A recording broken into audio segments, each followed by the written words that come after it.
lè sọ òyìnbó sọ Yorùbá. Ayé ẹ̀kọ́rọ̀ ẹ̀kọ́. Èkìtì ló lórí tó ga dé ètò. Èkìtì ló ní ìletò. Ó yá ìdásí. Ó yá ìdarí ìdásí. Ó yá your contribution might be useful. Ó yá bó ṣe mọ̀ràn ló fẹ́ mú wá. Ó yá you welcome your suggestions.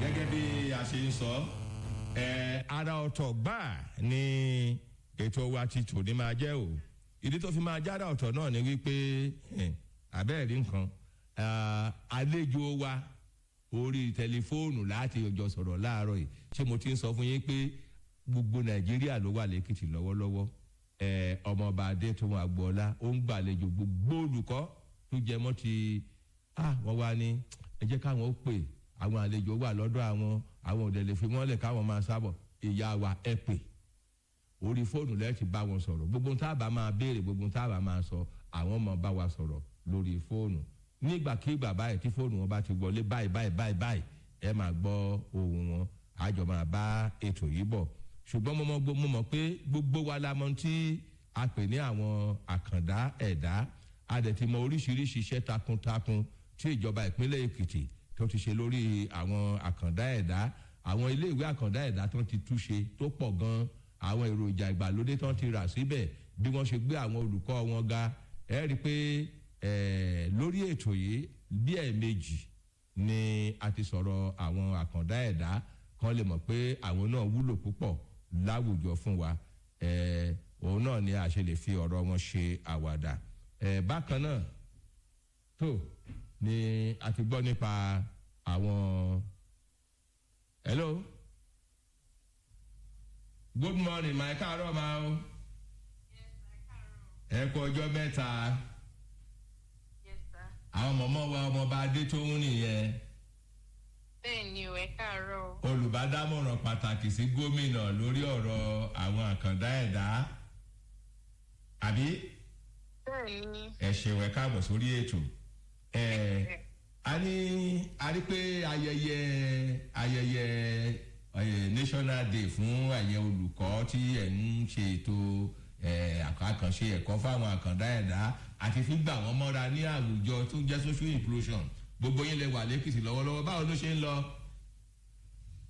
a dúpẹ́ lọ́wọ́ Ọlọ́run ń lọ dáadáa. ẹ bá wa sọ̀rọ̀ nípa ìpàdé náà bó ló ṣe jẹ́ ó ṣe jẹ́kìtì ni wọ́n yàn nígbà tí gbogbo ìpínlẹ̀ míì ṣì wà ń bẹ̀ Èkó lówó jù wá lọ Ìbàdàn lówó jù wá lọ Èkìtì ni wọ́n wá.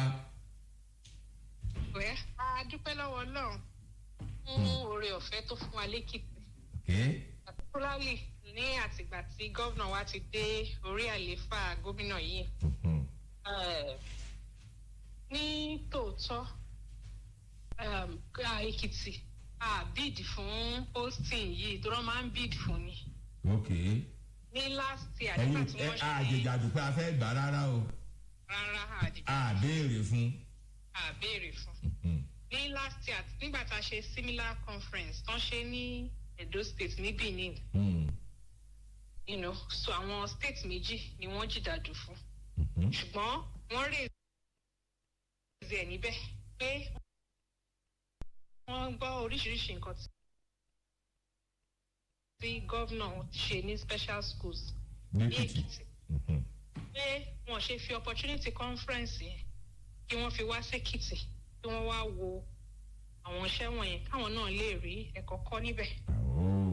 Èkìtì wá dùn àwọn kẹ́kọ̀ọ́ ń bẹ̀ yẹn o. bẹ́ẹ̀ ni wọ́n dẹ̀ pé wọ́n pè mí immediately torí mi ò sí ní conference nígbà náà àwọn principals ló lọ. bàtàn dẹ̀ pé a dẹ̀ take agbàbúbà of his excellency. wọ́n dẹ̀ nìkan máa bọ̀ and so wọ́n ti wà ń bí báyìí and kókó ìpéjọpọ̀ wa every year òun ni láti kẹ́kọ̀ọ́ láàrin ara wa láti mọ nǹkan tó tún ṣẹlẹ̀ àwọn nǹkan tó ń pè ní latest trends. ọ̀nà ìgbàlódé tá a lè fi ran àwọn àkàndá lọ́wọ́. bẹ́ẹ̀ ni láti ran àwọn àkàndá ẹ̀dá lọ́wọ́ particularly ní àwọn schools wa. so kókó ìpàdé yẹn nìyẹn so lọ́dọọdún ni wọ́n máa ń pàdé wọ́n dẹ̀ ti ṣe for 36 years ní ìgbà tó kọ́kọ́ bẹ̀rẹ̀ wọ́n kàn máa ń ṣe é ní ojú kan ni ṣùgbọ́n gbà tó yá lọ ní bí ó dàbí wọ́n sọ pé bí a bí 16 years bẹ́ẹ̀ náà ti ń gbé káàkiri. ọdún 16 bẹ́ẹ̀ni tí wọ́n ti ń gbé kiri ní. gbé kiri bẹ́ẹ̀ni. ó dẹ̀ ètò ilẹ̀ ti bẹ̀rẹ̀ láti bí ọdún 16 sẹ́yìn. bẹ́ẹ̀ni. So wọ́n dẹ̀ wá àwọn ìwá tó dẹ̀ ti wá wọ́n dẹ̀ ti rí i pé nǹkan yàtọ̀ gidi ní Èkìtì. The oldest special educator, Professor Iheanacho, one of the things tó sọ ní ọjọ́ Tuesday tá a ṣe opening ceremony ní pé òun ò fẹ́ fi nǹkan tó ń gbọ́ fi sọ̀rọ̀ ní ọjọ́ Tuesday yẹn. Nígbà tó ń dé lọ́jọ́ Monday òun bọ́ sí gbòòrò òun bẹ̀rẹ̀ sí ní bèrè lọ́wọ́ àwọn èèyàn ẹ gbọ́ gọ́vnà yín àìsí pé nǹkan tó ń sọ fóun tí ọlọ́kadà bá ń sọ àwọn tó ń ta ata àwọn tó ń lọ bèrè lọ́wọ́ wọn nìyẹn pé bó ṣe sọ bóun ti ṣe ń gbọ́ ìròyìn gọ́vnà bó ṣe fáwọn people with disabilities làwọn yẹn náà tún sọ fóun wá rí i pé ní tòótọ́ òun lè wá sínú hall yẹn lọ́jọ́ Tuesday kóun sọ pé ní tòótọ́ o Èkìtì gbà ṣe dáadáa bẹ́ẹ̀ni. àti dídí àmúkẹ́kọ̀ọ́ fún gbogbo Nàìjíríà. bẹ́ẹ̀ni. Olúwa ṣeun. ẹ kú ohùn màmá wa ọmọọba Adétóun tí ẹ tún jẹ́ bọbajírò fún gómìnà lórí ọ̀rọ̀ àwọn àkàndá ẹ̀dá. inú oṣù kẹfà ọdún la wà yìí ẹ ti wá sórí ètò yìí bí ẹ̀ẹ̀kan àbẹ́ẹ̀ méjì rí màmí. ẹ jẹ́ ká wá wo lọ́dún yìí o sí bí oṣù mẹ́fà yìí ibo la bá ọ̀rọ̀ àkàndá ẹ̀dá dé. Kẹ́tọ́ máa dáhùn náà nígbà táwọn èèyàn bá bẹ̀rẹ̀ sí pè wọlé ẹnìkan bá wa sọ̀rọ̀ níjẹ̀jọ ìgbà tí Ayọ̀ bá ń ṣe òyìnbó á túbọ̀ ṣàlàyé yìí dáadáa ó ṣàlàyé ara ẹ̀ bí àkàndá ẹ̀dá bóun ṣe kàwé bóun ṣe nǹkan kó ṣàlóhùn wà nílé lọ́rọ̀ kan wọn ò rán mi iṣẹ́ láti jíṣẹ́ mo kàn ń sọ akàn update wa ni bí àṣà ọmọ wọ̀nyí tó bó ṣe jẹ́ nìyẹn. Láti ìbẹ̀rẹ̀ ọdún yìí síbi tá a bá dé yìí kí lọ̀rọ̀ àwọn àkàndá ẹ̀dá ẹ̀kọ́ wọn àbójútó wọn ìgbáyégbádùn wọn ògbóhùn wo lẹ́gbẹ̀lé. Okay, between January till now a sọ pé focus has been on our vocational skills center ìyẹn ibi tí a ní skill acquisition center kan sí. ibi tó ti ń kọ́ sí ọwọ́ bí tó ti ń kọ́ wọn níṣẹ́ ọwọ́ ẹ̀. bẹ́ẹ̀ni. It's been a major focus torí pé kí ni a rí pé a ní àkàndá ẹ̀dá tó pọ̀ tí ẹ pé wọn ò níṣẹ́ lọ́wọ́ ṣe mọ̀ tí àwọn particularly àwọn tí ò tiẹ̀ lọ school.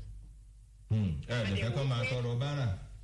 bẹ́ẹ̀ni so now ní ibẹ̀ yẹn the first year I graduate that was 2023 I graduate èèyàn 30 2024 I graduate èèyàn 40 a rí pé ó kéré. So yìí I increase ẹ̀ sí 120. Tí mo ṣe ń bá yín sọ̀rọ̀ lọ́wọ́ yìí àwọn first batch 60 wọ́n ti ń try láti round up by. wọ́n ti ń parí ẹ̀kọ́. bẹ́ẹ̀ni by July àwọn second batch máa wọlé. So yeah, is a major focus. Another major focus náà ni ọ̀rọ̀ iṣẹ́. ọ̀rọ̀ iṣẹ́ ṣe dẹ̀ mọ̀ pé ọ̀rọ̀ iṣẹ́ tẹ bá ṣe ń gbé file tẹ́ ń gbé láti bí síbẹ̀ yẹn wọ́n á máa bá yín tọwọ́ bọ̀ wọ́n á máa ṣe and of course it looks positive. Very soon torí gbogbo àwọn nǹkan gangan tó jẹ́ wá lógún ní ọdún yìí nìyẹn empowerment but kò ń ṣe empowerment ká kọ̀ máa pín ráìsì pé empowerment tó yẹ pé á fún wọn ní agbára dáadáa tó yẹ pé wọ́n á lè wọ́n á níṣẹ́ lọ́wọ́ empowerment tá a ní lọ́kàn níyà yìí nìyẹn and there has been a lot of progress and we are hopeful that will come to light. Other things náà tá a tún ti ń ṣe òun náà ni training particularly fáwọn therapists wa tí a kó wọlé. ìdánilẹ́kọ̀ọ́. I make sure pé wọ́n wà up to date wọ́n dẹ̀ ṣe the exact thing tá a fẹ́ kí wọ́n ṣe. Another thing tó tún ṣẹlẹ̀ ní pé ní ìbẹ̀rẹ̀ yíyà yìí federal government wọ́n send the work plan details sí gbogbo states lórí inclusive education. Wọ́n dẹ̀ sọ pé wọ́n fẹ́ kí gbogbo states máa ṣe inclusive education. Inclusive education mean pé àwọn ọmọ tó ní disability wọ́n wà ní kíláàsì kan náà pẹ̀lú àwọn ọmọ tá a rò pé wọ́n ní disability gbogbo àjọ wà ní kíláàsì. tọ́lọ̀ ń dá pé. ṣẹ̀dẹ̀mọ̀ pé àti ṣerú yẹn ó ṣe kan tí èèyàn kàn máa tọrùn bọ̀. Loads of preparation la máa ṣe. A ti wà ní process yẹn báyìí torí pé our own first inclusive school Ekiti ó máa wà cited ní Ìkọ̀lé is in progress right now. Iṣẹ́ ti ń lọ lọ́wọ́ bẹ́ẹ̀. Tó jẹ́ pé àtàwọn tọ́lọ́run dá pé àtàbínú lọ làákòópọ̀. Bẹ́ẹ̀ni. School tó ti exist tẹ́lẹ̀ náà là ń lò ṣùgbọ́n ṣe mọ̀ pé nígbà tá a bá gbé ọmọ tí ó lè sọ̀rọ̀ ti àwọn tó lè sọ̀rọ̀ a kò lè fọmọ yẹn nìkan síbẹ̀ because àní meet need. Bẹ́ẹ̀ni. So a lè mú jáde sọ pé yá wá sí therapy room níbi tí therapist àti ìbáṣiṣẹ́ tá a lè wá fi sọ̀rọ̀. Àwọn tí wọ́n bá wá fún program tá a ṣe ní ọjọ́ Tuesday tí àwọn ọmọ school wa láti government special school ìdó wọ́n wá wọ́n dẹ̀ ṣe presentation a rí i pé láàrin àwọn ọmọ tó ṣe presentation yẹn ni àwọn ọmọ kan wà tẹ́ pé for the past 6-7 years wọ́n ti wà ní school yẹn tán sọ̀rọ̀ wọ́n ní ọjọ́ program yẹn àwọn ló kọrin wọ́n ti ń sọ̀rọ̀ torí pé wọ́n dẹ̀ ti ń gba speech therapy. Ọmọ tí ò sọ̀rọ̀ rí. Bẹ́ẹ̀ni. Ó wá dẹ̀ tó ń kọrin. Bẹ́ẹ̀ni. Ó ga o. So the same thing ló máa ṣẹlẹ̀ tá a bá ní inclusive school wa a ní speech therapist ń bẹ so that irú ọmọ tí ò lè sọ̀rọ̀ wọ́n á lè bó ṣe 40 minutes ní ẹ̀ẹ̀mejì lọ́sẹ̀ ni wọ́n á bá ṣe so that òun náà á lè sọ̀rọ̀ nǹkan táwọn ẹgbẹ́ ń ṣe á lè máa ṣe. Ẹ ṣeun kí n tó lọ sí ọ̀dọ̀ olóyìnbó ẹ jọ̀ọ́ ẹ sáré sọ fún wa irú àwọn iṣẹ́ wo làwọn ọmọ wọ̀nyí ń kọ́ wọ́n ń hun apẹ̀rẹ̀ wọ́n mọ bí wọ́n ṣe ń mọ búlọ́ọ̀kù àbí wọ́n mọ bí wọ́n ṣe ń gbẹ́gi léèrè àbí kí làwọn iṣẹ́ tẹ̀ ń kọ́ wọn gan ìyá wa. Iṣẹ́ 5 là ń kọ́ wọn. The first one ni computing, that's ICT skills. The second one òun ni cosmetology. Kí ló ń jẹ́ bẹ́ẹ̀? Àwọn tó ń ṣe cosmetic ṣe makeup hairdressing. Tọ́lọ́jì tẹ́ lọ yẹn ó ti tún ó dàbẹ̀ gbogbo bákan létí bí ẹ ṣe jàre lórí àwọn tó ń bọ̀ wá. Tó ń ṣe wig. Máa kọ́ àwọn bó ṣe ń ṣe wig bó ṣe ń wé gèlè. Àwọn fẹ́ràn then hospitality and catering. Okay. Then I need shoemaking. And finally I need sewing, that's a fashion designing. Ká ránṣọ ká ṣe bàtà. Ó dà Ayọ̀ jẹ́ n fi Mama Adetun lẹ̀ fún yín ọmọọba Adetun. Yes. Good morning once again, Princess. Thanks for joining us. Good morning, Mr. Ayo. Yes, thank you. Well, let's start from where Biodun started. Just briefly, I'd like you to open up the essence of the annual conference of NASET, the 36th one being held in Ekiti State. What's the essence of that? Let's start from there. Okay, the Nigeria Association of Special Education Teachers Conference, it's annual, and it's an opportunity. It's a forum where all special educators are expected to, share good practices, share latest information in the field, and, it's just a forum to groom themselves and make themselves better in the sector, just to make sure the sector is thriving as it should be. So this year's zone was is hosted by Ekiti. We are still hosting it. We are still in the process. Yeah. The process is ongoing as I speak to you. So we're hosting the process this year, and the opening ceremony was done on Tuesday. Now, I did mention that usually states are allowed to bid for the hosting of the conference. But in the case of Ekiti, we didn't bid. We were just called, and they requested to come to Ekiti this year because they've heard so much about what His Excellency is doing. And, His Excellency gave the approval, and they are here in Ekiti. And I would like to say that since they came in, they've been full of praises for His Excellency. They visited a few of our centers, and they're impressed with what they're saying. Even though the further visits will be happening today, tomorrow, but we're happy. They are already happy with what they've seen so far. So that's what's that. Yes. Before I leave that, how does this conference, how does it benefit Ekiti people? What benefit will accrue to Ekiti for hosting this event? Okay. Usually, states are expected to send between 3 to 10 delegates for this conference. But because we are the ones hosting the conference, all special educators in Ekiti State are beneficiaries. That's the first thing. So that means every session, if every special educator in Ekiti State, has the opportunity to learn. So it's not that, they send 3 or 10 people there, and because they send 3 or 10 people, those ones will learn, then go back home and retrain others. Now we are all learning at the same time. That's key. And I want to say that NASET has done well by also bringing in facilitators from the United Kingdom. They brought in facilitators from around Nigeria, So we have rich and well-trained individuals giving lectures. That is a major benefit for our teachers who are there in that conference. And secondly, economically, I would say it's the benefit of Ekiti, because they had to lodge in, so they had to pay hotels, they're feeding, we also are feeding them, we're feeding them, and of course it's Ekiti caterer that is doing the meals.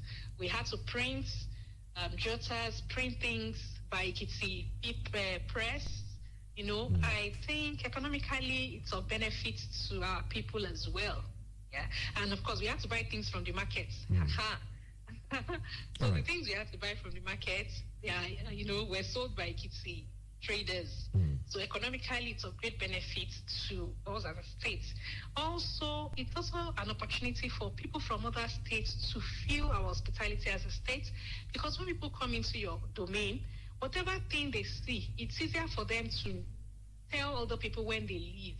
Of course, and when people are talking about, for example, people have been talking about our governor, but coming down to Ekiti, it was easy for them to feel what it is to be in Ekiti. One of the things they said to us is the way you guys work together. The very first day they were in, the head of service attended to them, right there to the Commissioner of Education's office. They were there and they saw the signage, how we're all working together. At the opening ceremony, the Commissioner for Women Affairs was there, talking about children. And they're like, it seems as if whatever is happening in this area is also happening in this area. So the coordination, the synergy is obvious to them. If we go to Abuja and we are telling them, in Ekiti, we work together, we work collaboratively, because working collaboratively is a 21st century skill that everyone should have, which is really difficult for so many people. But because it's a culture here in this government to work collaboratively, they are seeing it. We ourselves, in fact, until they started talking about it, I didn't even realize how much we have all entered into one another, getting things done.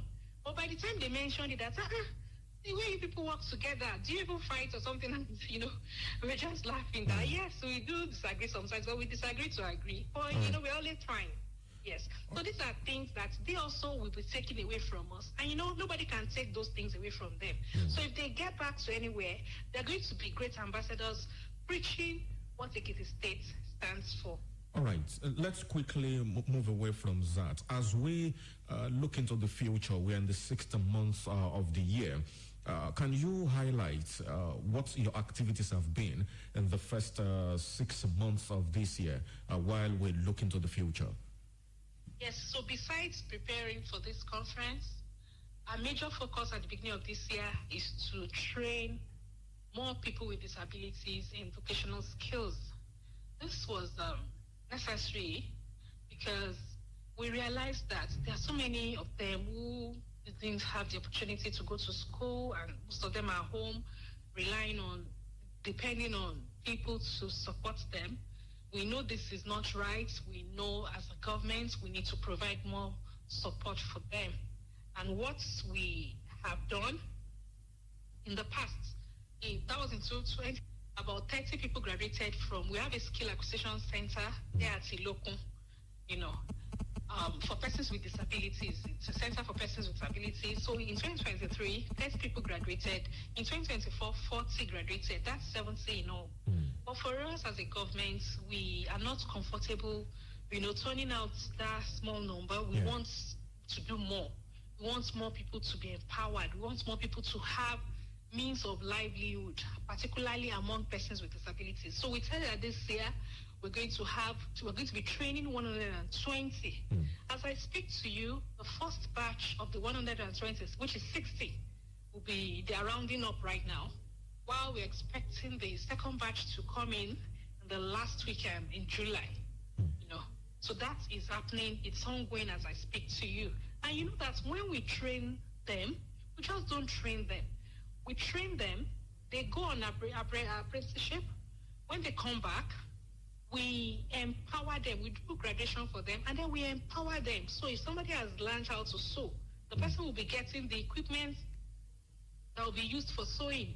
Shoemaking, the equipment for shoemaking will be handed over to them so that they can start immediately. And these things that they have learned, they are things that once they learn it, they can start from their bedroom. They don't even have to step outside to do these things. They can start right there in their bedroom, So we equip them, we give them the materials needed, and then they can start immediately. And another thing we also hand over to them is the Federal Ministry of Labor and Productivity Trade Test Certificates.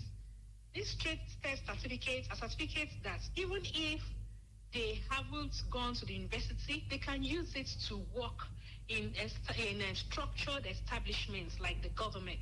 So they can work with the government. So if they choose not to be an entrepreneur, they don't want to work as an entrepreneur, they want to work with the government or with any private organization that requires their skill, they are able to use the certificate to get a job. Also this year, we have trained our therapists. We've done trainings, because there is a lot that needs to be done. And, because therapists are new, we've had to invest so much like this year to make sure that they are trained. And also, I'm trying to put my thoughts together. Right. Yes. So then, I think basically those are the things talking about employment, yes, because this year we are focused on people like, employment. We have plans to employ people with disabilities, and it's ongoing right now. The process is ongoing. We're not done with the process yet, but the process is ongoing. It's really positive because this year we just want to empower as many people as possible. And we are talking about those who are, graduates among them, those who have SSC certificates, those who would function in the lower cadre. We just are hopeful that something is coming their way this year. So the process is also ongoing. All right. Just a quick one. I'd like you to quickly react to these two main issues you mentioned earlier as inclusive school in Ekiti. I'd like you to talk about that, and as well as the latest development concerning the special therapy center at the old governor's office in Ekiti. Just those two things before we cross over to Biodun. Okay. Inclusive education. I should start by talking about that. At the beginning of the year, the Federal Ministry of Education mandated every state to send in a work plan on inclusive education. As a state, as a Ekiti state, we already started in a way.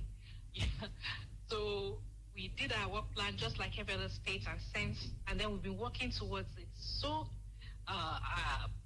by September this year, our own first inclusive school, that's a pilot school, should be fully opened.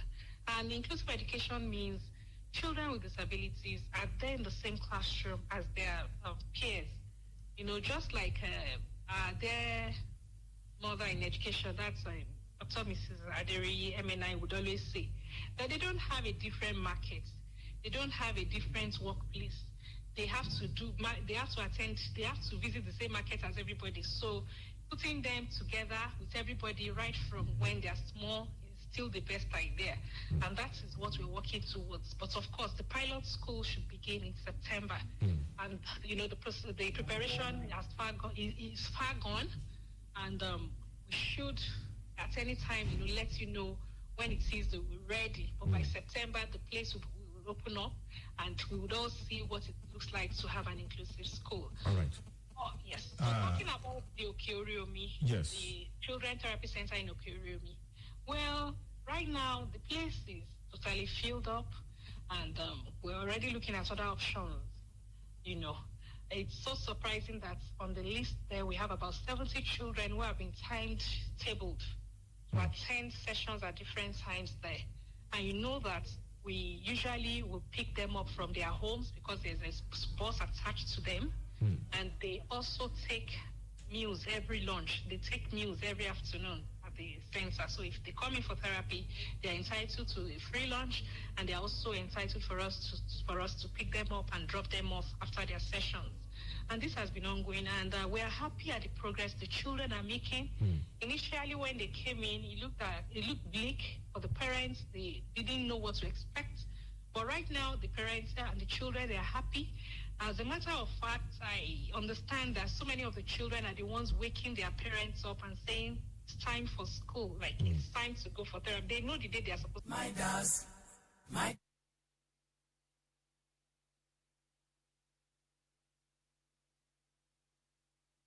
And we'll gather again to review what has happened in the past 1 year. That should be by November. All right. So, yes. And that's not the only of our facility that is filled up. Even our school in Edo right now is filled up. We have had to tell parents to hold on. We have a long list of children on the waiting list. It just speaks to the fact that parents are beginning to, because parents of children with disabilities, they don't like bringing out their children except they see a miracle happening somewhere, you know. So apparently for parents to say, oh, this is working for this other person's child. My child so happy to be part of what His Excellency is doing. tó ẹ kú ohun látẹ̀kọ́ jàre ọmọ bá mi àtàtà bọ́ba jírò gómìnà lórí ọ̀rọ̀ àkàndá ẹ̀dá àkànṣe ẹ̀kọ́ àti ìkóra wa mọ́ra torí kankan náà ni wá ṣẹ́ẹ̀ṣì wá bẹ́ẹ̀. Bẹ́ẹ̀ni mo ń dá yín lò pé mo dúpẹ́ pa. Ẹ̀yin aráàlú ohun àwọn màmá wa yẹn lẹ sí ń gbọ́ yẹn bọ́n kúkú wà lórí ìjókòó náà lè rí wọn ohun wọn náà lẹ́gbọ̀n lórí ilé. My das.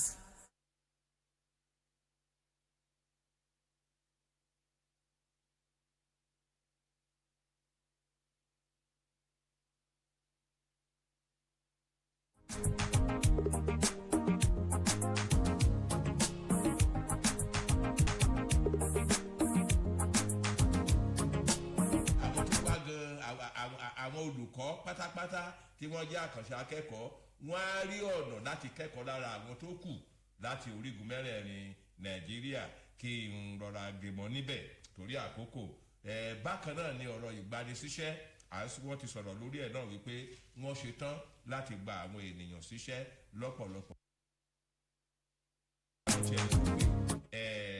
Ọlọ́lá bọ́bajírò wa àkàndá kan pè ní ọ̀sẹ̀ tó kọjá ó kọ sórí Facebook a sì ká sáfẹ́fẹ́ nítorí àlejò wa tó wà ń bí àwọn òsì nígbà nípa ti àkàndá ẹ̀yin lẹ wá ń gbọ́ léèní nípa ìgbanisíṣẹ́ tírú àwọn yẹn báyìí àwọn tó kàwé níbòmíì tí kì í ṣe ìjọba ló tọ́ wọn owó ara wọn ni wọ́n fi lọ kàwé wọ́n mà láwọn ń wáṣẹ́ Ọlọ́run á dẹ̀ fún yín ṣe tó bá wá rí bẹ́ẹ̀ ẹ jẹ́ kí n sáré sọ wípé tó ẹ̀yin èèyàn wa ìwọ̀nba àkókò péréte tó kù yìí bóyá ẹ mọ̀ fi dá tẹ́ bá ní kankan tí ẹ fẹ́ béèrè tàbí nọ́mbà tẹ́ ẹ pè sí òun náà ni 080 kí ẹ ti kọ́ 63 3434 82. Ẹ jẹ́ sà ká tó gba àwọn ìpè yẹn wọlé. Okay. Ó ní program kan tó ń lọ lọ́wọ́lọ́wọ́ báyìí tí Honourable Akinrotimi ń ṣe pẹ̀lú ìgbàjọwọ́ ọ́fíìsì First Lady àti ọ́fíìsì ọ̀dọ́ tiwa the Special Education and Social Inclusion.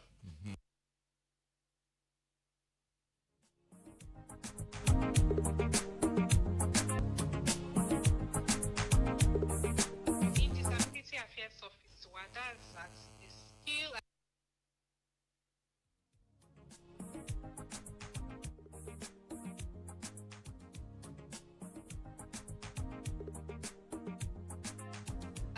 Center ní Ìlúkún.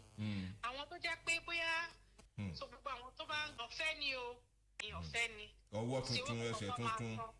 Wọ́n ṣàtètè wá bó ṣe máa gbé mọ́tò kan tètè máa bọ̀ ní ọ́fíìsì wa skill acquisition center for persons with disability nílòkún wọ́n á bá wọn ń bẹ̀ àtàwọn tó ń wọ ẹsẹ̀ àtọwọ́ tí wọ́n á dẹ̀ bá wọn ṣe tí àwọn káwọn fámìlì wọn kọ́ tètè ràn wọ́n lọ́wọ́.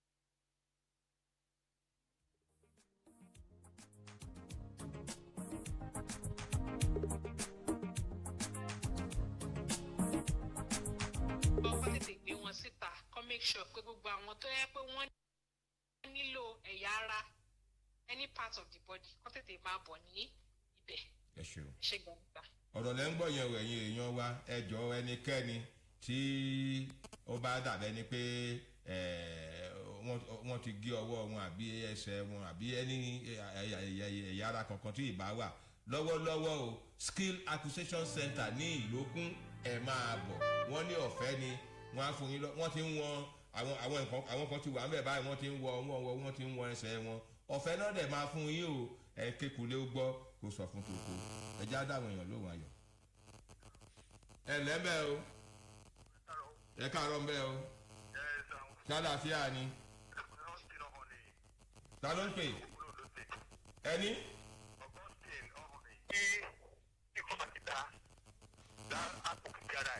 Iṣu àkókò. Ẹ̀kọ́ bí gómìnà wa lẹ́kìtì bí ọ̀rọ̀ ẹ̀ ṣe káàkiri. Náà máa bọ̀ wọ́n pé wọ́n kọ́ gbọ̀ngàn kan ibi tí wọ́n ti máa ìsọ̀tì àwọn gómìnà wọ́n ṣe ń gbọ́gbà ní Nàìjíríà. Tó bá dá àwọn gómìnà ṣe tó ṣe bí díẹ̀ yìí Nàìjíríà mú agbókùnjẹ́lé yìí. So wọ́n jẹ́ ìsọ̀tọ̀ dábàá ìsọ̀tọ̀ àwọn gómìnà bọ́ ṣe ìṣèjọba. Ẹ jẹ́ kí gómìnà gbọ́ kó ṣe bẹ́ẹ̀. Ibo táwọn mínísítà ní federal federation wọ́n tó máa ṣòkèsì bí federal government náà ṣe ṣe ètò bó ṣe yẹ nìyẹn because tó máa ṣe bẹ́ẹ̀ kò ní sọ̀rọ̀ pé bóyá ìjọba ò ṣe dáadáa mọ́ ẹ ṣó dàbọ̀. ọkọ̀ oṣù láti ṣù àníyàn mo rò pé bọ́ba jírò wa ń gbọ́. hello ẹ gbọ́. nǹkan tó sọ yẹn mi ìgbọ́ àwọn nǹkan tó sọ dáadáa. bóyá wọ́n ní kán ṣètò gbọ̀ngàn kan àbí ibi tí a ti lè ṣe àkójọpọ̀ kí àwọn èèyàn láti kí gbogbo èèyàn náà kan lè máa rí ẹ̀kọ́ títí tó dunjú kọ́ lára ìgbésẹ̀ gómìnà Èkìtì ẹjẹ́ àtúgbọ́ tẹlómi. hello ẹ lẹ́mẹ̀ o ẹ bá wa dá sí i. Olú láti Ọ̀yẹ́ Èkìtì ni. Olú láti Ọ̀yẹ́ Èkìtì ẹ káàárọ̀ sà. Kí ló gbọ́ ilé ìwò kí á ti wá kí àwọn àtọ́kùn wa. ẹ ṣeun. Àkọ́tútù látàárọ̀.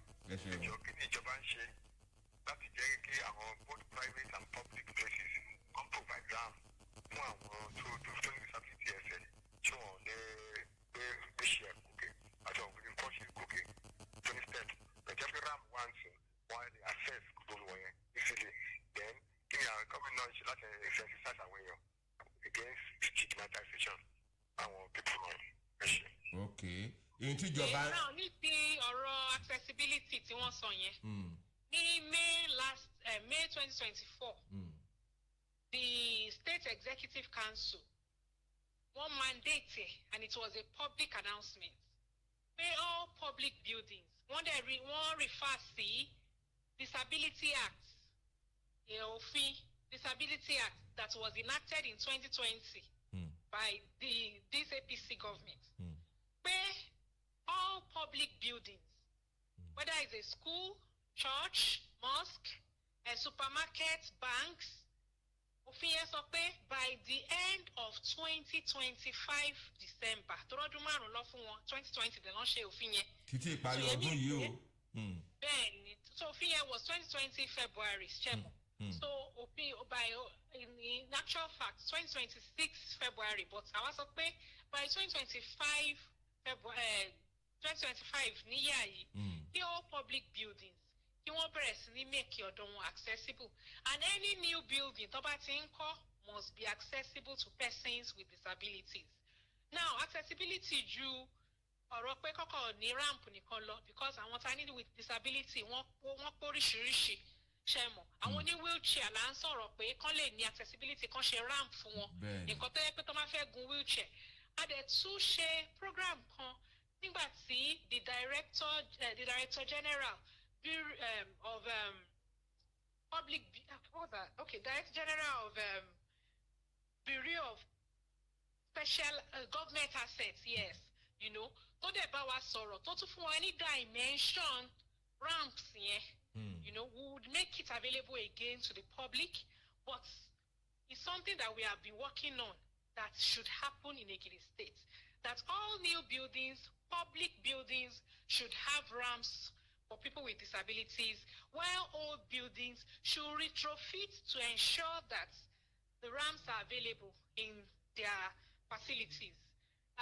Ní òkè orí omi tá a ṣe, one of the things tá a showcase níbẹ̀, òun ni accessibility, torí láti ẹnu ọ̀nà báyìí láti máa rí pé it's easy for a person on the wheelchair to access that building, even the toilet, gbogbo àwọn handrails, gbogbo ẹ̀ ló wà nínú toilet wọ̀nyẹn. Tẹ́ bá dẹ̀ dé school tá a fẹ́ lò, mo sọ fún pé existing school ní Níkọ̀lé, tẹ́ bá débẹ̀ nísìn, ẹ rí pé gbogbo ẹnu ọ̀nà wọn pátápátá ló wà accessible, because if we are showing inclusion, we need to let people know this is how it is done, you know. So there has been that notification and public announcement by the government. That was in May 2024. If we go to the social media handle of the government, of Ministry for Information, we will see it there, you know. So we just want to encourage people to ensure that they get this done. Thank you, sir. Wọ́n tún sọ̀rọ̀ nípa bí àwọn èèyàn ṣe lè mọ̀ pé ká má máa dẹ́yẹ sí bí ìjọba ṣe lè ṣe káwọn èèyàn mọ̀ pé kò yẹ ká máa dẹ́yẹ sí àwọn àkàndá ẹ̀dá, àti bí ẹni Ọlọ́run ń bùn tó bá lè ṣe ìrànlọ́wọ́ náà láti jẹ́ kí ètò gbogbo akitiyan tí ẹ̀ ń ṣe yìí, wọ́n ní báwọn làwọn èèyàn ṣe lè mọ̀ pé kí kálukú lè kópa tiwọn pé láti ṣe ìrànlọ́wọ́ fáwọn àkàndá ẹ̀dá. Ǹjẹ́ ètò kankan ń lọ lórí ẹ̀ bẹ́ẹ̀? Àyè wà fún àwọn èèyàn láti kópa ní bí a ṣe ń ṣe ìtọ́jú àwọn àkàndá ẹ̀dá. Wọ́n lè lọ, àwọn èèyàn máa ń lọ sáwọn school wa láti fún àwọn school ní support. Àwọn èèyàn dẹ̀ ń ṣe ní ìgboro náà tó dẹ̀ ń fi tó ọ́fíìsì wa létí. Ní recently ní senator wa náà wá sẹ́kìtì tí wọ́n wá ṣe empowerment fún gbogbo central, that senator Bámidélé MOB, you know, Michael Bámidélé, you know, wọ́n wá ṣe empowerment fún àwọn tó wà ní central. Ìgbà tí wọ́n wá ṣe tí wọ́n fi àyè ti àwọn ẹ̀dá sọ́tọ̀, wọ́n tún fi ti àwọn ọmọ títí tó wà ní abẹ́ wa, wọ́n tún fi wọ́n sọ́tọ̀, wọ́n tún wá sí òkè orí omi láti wo center yẹn, wọ́n tún gbé mọ́tò sílẹ̀, tán kó wheelchair sílẹ̀, tán ṣe mọ̀ pé ara support náà nìyẹn. Wọ́n tún promise láti bá wa kọ́, toró ní facility onílẹ̀ kan tí His Excellency ti rà sí ọ̀nà NNPC lọ́hùn yẹn, ó jẹ́ pé it's about 3.6 hectares láti kọ́ ibi tó yẹ pé àwọn tó ti dàgbà tó yẹ pé ṣe mọ̀ pé wọ́n ní olùrànlọ́wọ́ kankan tó láwọn kan wà bẹ́ẹ̀, wọ́n dẹ̀ jẹ́ àkàndá ẹ̀dá tó jẹ́ pé wọ́n wà totally dependent, kò sí iṣẹ́ tán lè ṣe, kò sí nǹkan tán lè ṣe, but tí wọ́n máa kó wọn sí tí ìjọba lè máa tọ́jú wọn. Wọ́n ní ibi tó yẹ pé wọ́n fẹ́ kọ́ fún wọn tí MOB dẹ̀ promise pé àwọn máa take up project yẹn. So àwọn èèyàn náà ń wá, wọ́n sọ pé kí ni àwọn lè ṣe. Irú ẹni tó pè báyìí, tán bá pe ọ́fíìsì wa, tán béèrè pé kí la fẹ́, à á sọ fún gbogbo àwọn nǹkan tá a fẹ́, tá a need help fún, you know. For example, àwọn people with disabilities wa, a fẹ́ kí àwọn private entrepreneur, àwọn private sectors kán bẹ̀rẹ̀ sí ní employ wọn. Most of them are trained. Irú àwọn tá à ń ṣe training fún lọ́dọ̀ wa báyìí, aside from training iṣẹ́ tá à ń kọ́ wọn yìí, a tún ń kọ́ wọn ní soft skills. Skills like trustworthiness, honesty, you know, hard work, diligence. Irú àwọn nǹkan tá a tún ń kọ́ wọn nìyẹn. So it's not just about the skill pé kọ́kọ́ lè ránṣọ. Tó bá ránṣọ tán, you as a tailor, you must be trustworthy. You should be able to deliver to time, you know. You should be able to convince and, you know, tell you if I Kádéhùn máa jádéhùn, ká ṣòótọ́ lẹ́nu iṣẹ́ ẹni. Yes, how to keep to agreement. Irú àwọn nǹkan bẹ́ẹ̀ gbogbo àwọn nǹkan tá à ń kọ́ wọn náà nìyẹn. Ẹ ṣe àlejò wa, èrò pọ̀ lórí ìlà. Olúlátọ̀yẹ wọ́n ti dáhùn béèrè yín o. Hello. Ẹ káàárọ̀ ńbẹ́ o. Ẹ káàárọ̀, ẹ máa fún ètò. Ẹ ṣeun mà. Ẹ kú atótónu látàárọ̀ àtẹ̀yìn àtàlejò tẹ́gbẹ́ wà o. Kí lórúkọ yín? Olórí Àlàbí Adé ló ń sọ̀rọ̀ láti Ìdó. Ó ìyá wa láti Ìdó ẹ̀ńlẹ́ ńbẹ́ o. Ẹ kú ọjọ́ mẹ́ta iṣẹ́ àná o. Olúwa ṣeun. Mi ìráyè wọlé ní gẹ́gẹ́ ni ò jẹ́ kí n dúpẹ́. Ok, ẹ ti rí káàdì yín. Mo rí káàdì tẹ́sẹ̀ǹtì. Ok. Mo fẹ́ béèrè lọ́wọ́ àlejò wa. Ṣé mọ̀ pé tí àwọn ọmọ skul ni wọ́n sọ? Ó tọ̀ fún àwọn tó jẹ́ pé àkàndá ẹ̀dá tó wà nígboro kí ni ìbáṣepọ̀ bẹ́ẹ̀ ń ṣe fún wọn báwo lẹ ṣe ń pè wọ́n láti ṣe kẹ́lẹ́ ẹ̀kọ́rẹ́ẹ̀kì wọn. Now àwọn àkàndá ẹ̀dá tó wà nígboro and reach out sí wọn from time to time nítòótọ́ a lè má mọ gbogbo wọn pátápátá torí pé we are still working on our data collection. We are in the process, we are working on it, but as many as we can. And the reason ara nǹkan tá a ṣe ní àwọn coordinators káàkiri gbogbo local government nìyẹn. Tí wọ́n jẹ́ pé tá a bá bá wọn sọ̀rọ̀ tá a bá ṣe, wọ́n á sọ fún wa nǹkan tó ń ṣẹlẹ̀ ní ibi tí nǹkan bá ti ń ṣẹlẹ̀. And we also would react to it. Now, gbogbo àwọn tó ń wá sọ́fíìsì wa báyìí, from Ileje-Méje, from different places ni wọ́n ti ń wá. Wọ́n dẹ̀ ṣe ń wá, attend sí wọn, and they are happy.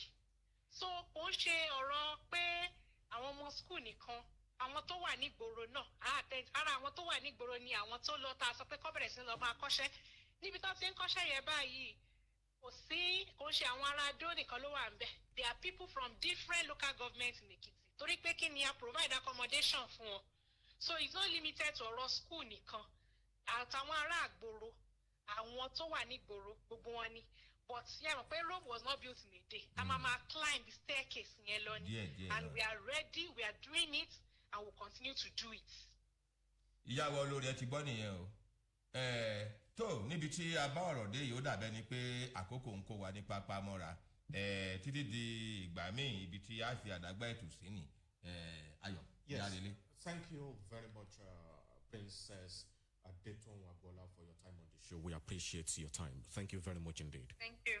All right, that's the size of the show. Do well to join us again next week for another edition of Ekiti Today.